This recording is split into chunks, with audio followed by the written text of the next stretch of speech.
There is something in the air tonight that you cannot name, but that you feel with the full clarity of an instinct that has not yet become a thought. A subtle tension, almost imperceptible, hovering over the deck like fog over a river before dawn, making your eyes linger a second too long on the dark horizon before you turn and walk back inside the ship, as if some part of you already knows that the darkness ahead is not just night, not just ocean, but something that does not yet have a name, and that will soon change everything you think about this journey, about this ship, about this April night that seemed so perfect until now. The ocean is quiet in a way that unsettles you, and you notice this without being able to explain why. Because logic says that calm seas are good, calm seas are safe, but what you feel has nothing to do with logic. It has to do with that specific silence that precedes certain things, the kind of silence that older men recognize and younger ones ignore. A silence that is not the absence of sound, but the presence of something that has not yet arrived. And the North Atlantic tonight is covered in that silence like an invisible cloth that muffles everything, including your own thoughts, including your own heartbeat. As you pause for a moment at the deck railing and look ahead, at the bow of the greatest ship ever built by human hands cutting through the darkness like a blade, toward a point on the horizon you cannot see but that somehow you feel is there. Behind you, the ship breathes with the life of more than 2,000 people who do not yet know what you also do not yet know, but are about to discover. And this discovery will not begin with an explosion, not with a scream, but with a sound you can barely hear. A long, low groan coming from somewhere beneath your feet, traveling through the steel hull, rising through the floor and reaching you like a warning that has already arrived too late. You are a passenger aboard the RMS Titanic, and this is the night of April 14th, 1912. You have been here 4 days, and in none of those 4 days have you had any reason to doubt the absolute greatness of this ship, because it is, in every possible sense, the most impressive thing you have ever laid eyes on, an object that seems to defy not only the laws of physics but also the laws of human imagination. A ship 269 meters long, weighing more than 46,000 tons, carrying in its salons original paintings and marble floors, and a central oak staircase lit by a glass dome that catches the light in a way that makes you stop and look up every time you pass beneath it, as if the ship itself wants to remind you that you are somewhere between the sea and the sky, belonging a little to both and completely to neither. You walk down the corridor and the carpet beneath your feet is so thick it swallows the sound of your own steps, and this gives you a strange sense of weightlessness, as if the ship is holding you up in a way that goes beyond the physical, offering you not just transport but the concrete feeling that the world has places built to make you believe that certain bad things simply cannot happen here, not in this place, not with these oak walls and these electric lights and this carpet that gives slightly beneath each one of your steps. In the first-class salon, the band is still playing, and the music blends with the tinkling of crystal and the murmur of conversations you catch only in fragments. Someone talking about New York, someone commenting on the weather, someone laughing at a joke that reaches you already without its beginning and without its context, but still makes you smile faintly as you pass, because human humor has that ability to communicate even when you don't understand the reason for it. And in this lit salon with the smell of varnished wood and expensive perfume and quality tobacco, everything seems to belong to a world where things follow an order that was established long ago and that no one has any reason to question. You notice a woman in a blue dress sitting alone near the window, looking not at the salon but at the dark glass that reflects the interior of the ship back at her, and for a moment your eyes meet in the reflection, and she gives a brief, polite smile before returning her gaze to some point only she can see. And you wonder what she is thinking, whether she also felt that strangeness out on the deck, that silence that weighs more than it should. But then the music shifts to a livelier waltz and the thought dissolves before you can hold on to it. Outside, in the crow's nest 30 meters above the main deck, 2 sailors named Frederick Fleet and Reginald Lee have been on watch since 10 o'clock, their eyes sweeping the dark ocean on one of the coldest nights of the year. And they do this without binoculars because the binoculars were in a locked cabinet whose key was left behind in Southampton when the ship departed 4 days ago. Which means 2 men are watching the North Atlantic at nearly midnight on April 14th with nothing but their own eyes trying to see across an ocean so dark and so still that the line between the water and the sky has simply disappeared. It is 11:39 p.m. when Fleet sees something. He grabs the telephone connecting the crow's nest to the bridge with one hand, and with the other strikes the warning bell 3 times, the signal for obstacle ahead. And when someone answers, he says only 6 words that will echo through the following century like a sound that never fully stops. Iceberg right ahead, spoken in the steady voice of a man trained to report facts and not feelings, though the feeling is there too. You are certain of it, hidden behind the training like a scream, behind a wall of glass. On the bridge, First Officer William Murdoch acts within seconds. Hard to port. Engines reversed, the entire ship responding to his order like an organism receiving a danger signal and attempting to change direction with everything it has. But 46,000 tons of steel do not change direction like a human reflex. And the 37 seconds that pass between the warning and the impact are at the same time an eternity and nothing. Time enough for the ship to begin turning, but not to complete the maneuver. And the Titanic almost clears the iceberg, almost passes clean. But the ice scrapes the port side hull in a contact that lasts less than 10 seconds, and that will determine everything that happens from this moment forward. You feel it before you hear it. A vibration that rises through the floor of your cabin and reaches your feet like the tremor of something that should be impossible. And then comes the sound, a long, dull groan that seems to come from somewhere far below, from a place you will never see, and it lasts perhaps 10 seconds, perhaps less, and then stops. And the silence that returns afterward feels deeper than the silence before, as if the ship is holding its breath, as if you are too. You open your cabin door and look into the corridor, and there are other passengers doing the same. Faces in the half-light, expressions that have not yet decided between worry and indifference, and someone asks out loud what that was, and someone answers that it was probably nothing. And for a few minutes that answer is enough for most people, because the ship is solid beneath their feet. The lights are still on, the music is still playing somewhere in the salon, and a ship that has music cannot be in trouble. That is the silent logic that governs the entire corridor for those first minutes of gentle confusion that have not yet become fear.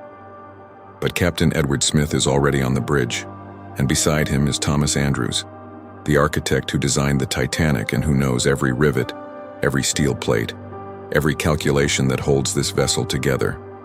And the two of them descend to inspect the hull. And what Andrews finds is silent in the way that the worst omens are always silent, without drama, without shouting, only the cold and clear reality of water entering through openings along 90 meters of the portside hull. Not a clean cut, but a series of fractures and displaced rivets that allow the Atlantic to enter slowly and with absolute certainty into 5 compartments that were never meant to see water. And the ship was designed to survive with 4 compartments flooded, only 4. And with 5, the bow will keep going down and the stern will rise, and the process will take between 1 hour and 1.5 hours. And there is nothing, absolutely nothing, that can change that outcome. Andrews looks at the captain and says what neither of them wants to hear, and Captain Smith listens without changing his expression, because he is the kind of man who has trained his entire life for the moment that should never come. And it is exactly 12:05 a.m. when he gives the order that will wake the entire ship to a reality that, just minutes ago, seemed impossible. Prepare the lifeboats. You are in the corridor when a crew member passes with quick steps and asks everyone to put on their life vests and come up to the boat deck. And his tone of voice is that specific tone of someone trained to convey urgency without conveying panic. But there is something in his eyes that training cannot entirely erase, and you read it without wanting to, as you reach for the canvas and cork vest hanging on the wall of your cabin and begin tying the straps with fingers that are slightly trembling, not from cold, not yet from cold, but from something that does not yet have a name but that your body already recognizes before your mind accepts it. On the boat deck, the air is below 2 degrees Celsius and bites any exposed skin with a brutal and indifferent efficiency.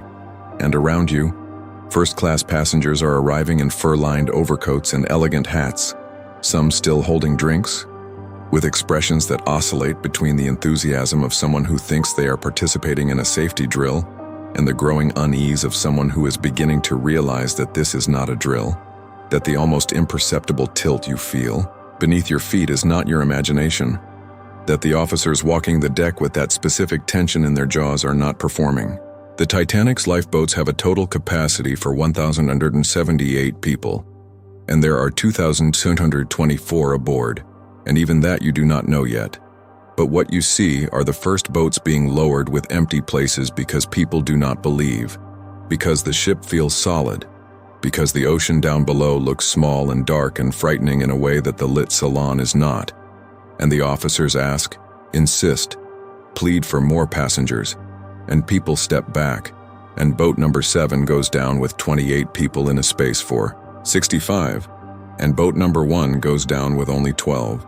And each boat that departs with empty seats is an equation that will become impossible to solve later, much later, when there are no more boats. You watch a woman refuse a lifeboat and return to her husband's side, and you understand that gesture in a way that goes beyond logic, because there are moments when logic simply cannot reach what a person is capable of feeling for another.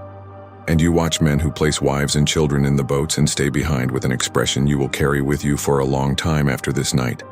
That specific expression of someone who has made a choice that has no adequate name in any language.